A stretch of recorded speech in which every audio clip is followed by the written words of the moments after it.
ஜனவரி 5, 2025 ஞாயிற்றுக்கிழமை. ஆண்டவரின் திருக்காட்சி பெருவிழா. முதல் வாசகம். ஆண்டவரின் மாட்சி உன்மேல் உதித்து உள்ளது. இறைவாக்கினர் எசாயா நூலிலிருந்து வாசகம். அதிகாரம் 60 இறைவார்த்தைகள் 1-6 முடிய. எருசலேமே எழு, ஒளி வீசு, உன் ஒளி தோன்றி உள்ளது. ஆண்டவரின் மாட்சி உன்மேல் உதித்து உள்ளது. இதோ இருள் பூவுலகை மூடும், காரிருள் மக்களினங்களை கவ்வும். ஆண்டவரோ உன்மீது எழுந்தருள்வார், அவரது மாட்சி உன்மீது தோன்றும். பிற இனத்தார் உன் ஒளி நோக்கி வருவர், மன்னர் உன் உதய கதிர் நோக்கி நடைபோடுவர். உன் கண்களை உயர்த்தி உன்னை சுற்றிலும் பார், அவர்கள் அனைவரும் ஒருங்கே திரண்டு உன்னிடம் வருகின்றனர். தொலையிலிருந்து உன் புதல்வர் வருவார், உன் புதல்வியர் தோளில் தூக்கி வரப்படுவர். அப்பொழுது நீ அதைக் கண்டு அகமகிழ்வாய், உன் இதயம் வியந்து விம்மும்.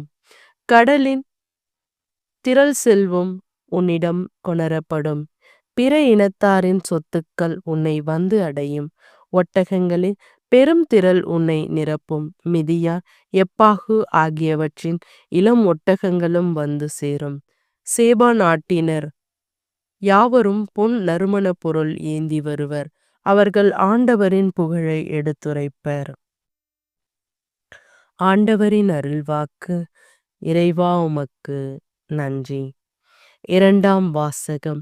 பிற இனத்தாரும் கிறிஸ்து இயேசுவின் மூலம் உடன் உரிமையாளர் என இப்பொழுது வெளியாக்கப்பட்டுள்ளது.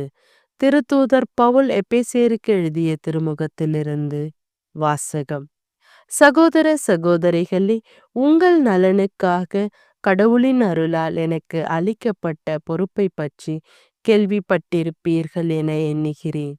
அந்த மறைபொருள் எனக்கு இறை வெளிப்பாட்டின் வழியாகவே தெரியப்படுத்தப்பட்டது. அந்த மறைபொருள் மற்ற தலைமுறைகளில் வாழ்ந்த மக்களுக்கு தெரிவிக்கப்படவில்லை, ஆனால் இப்பொழுது தூய ஆவி வழியாக தூய திருத்தூதருக்கும் இறைவாக்கினருக்கும் வெளிப்படுத்தப்பட்டுள்ளது. நற்செய்தியின் வழியாக பிற இனத்தாரும் கிறிஸ்து இயேசுவின் மூலம் உடன் உரிமையாளரும் ஒரே உடலின் உறுப்பினராம் வாக்குறுதியின் உடன் பங்காளிகளும் ஆகியிருக்கிறார்கள் என்பதே அம்மறைப்பொருள். ஆண்டவரின் அருள்வாக்கு. இறைவா உமக்கு நன்றி. நற்செய்தி வாசகம். அரசரை வணங்க வந்திருக்கிறோம். மத்தேயு எழுதிய தூய நற்செய்தியிலிருந்து வாசகம். அதிகாரம் 2 இறைவார்த்தைகள் 1-12 முடிய. ஏரோது அரசன் காலத்தில் யூதேயாவில் உள்ள பெத்லஹேமில் இயேசு பிறந்திருந்தார். அப்பொழுது கிழக்கிலிருந்து ஞானிகள் எருசலேமுக்கு வந்து, யூதர்களின் அரசராக பிறந்திருக்கிறவர் எங்கே? அவரது விண்மீன் எழக் கண்டோம், அவரை வணங்க வந்திருக்கிறோம் என்றார்கள். இதை கேட்டதும் ஏரோது அரசன் கலங்கினான்.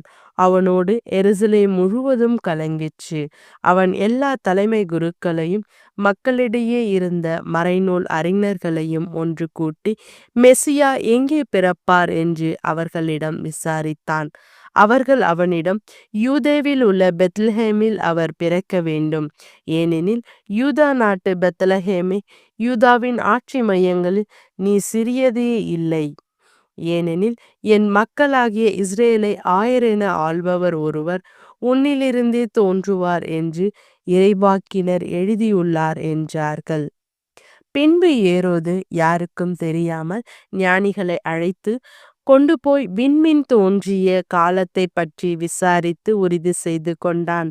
மேலும் அவர்களிடம், நீங்கள் சென்று குழந்தையை குறித்து திட்டவட்டமாய் கேட்டு எனக்கு அறிவியுங்கள், அப்பொழுது நானும் சென்று அக்குழந்தையை வணங்குவேன் என்று கூறி அவர்களை பெத்லஹேமுக்கு அனுப்பி வைத்தான். அரசன் சொன்னதை கேட்டு அவர்கள் புறப்பட்டு போனார்கள். இதோ முன்பு எழுந்த விண்மீன் தோன்றி குழந்தை இருந்த இடத்திற்கு மேல் வந்து நிற்கும் வரை அவர்களுக்கு முன்னே சென்று கொண்டிருந்தது. அங்கே நின்ற விண்மீன்களை கண்டதும் அவர்கள் மட்டில்லா பெருமகிழ்ச்சி அடைந்தார்கள். வீட்டிற்குள் அவர்கள் போய் குழந்தை அதன் தாய் மரியா வைத்திருப்பதை கண்டார்கள். நெடுஞ்சான் கிடையாய் விழுந்து குழந்தையை வணங்கினார்கள். தங்கள் பேழைகளை திறந்து பொன்னும் சாம்பிராணியும் வெள்ளை போலமும் காணிக்கையாக கொடுத்தார்கள். ஏரோதிடம் திரும்பி போக வேண்டாம் என்று கனவில் அவர்கள் எச்சரிக்கப்பட்டதால் வேறு வழியாக தங்கள் நாடு திரும்பினார்கள். ஆண்டவரின் அருள்வாக்கு. கிறிஸ்துவே உமக்கு புகழ்.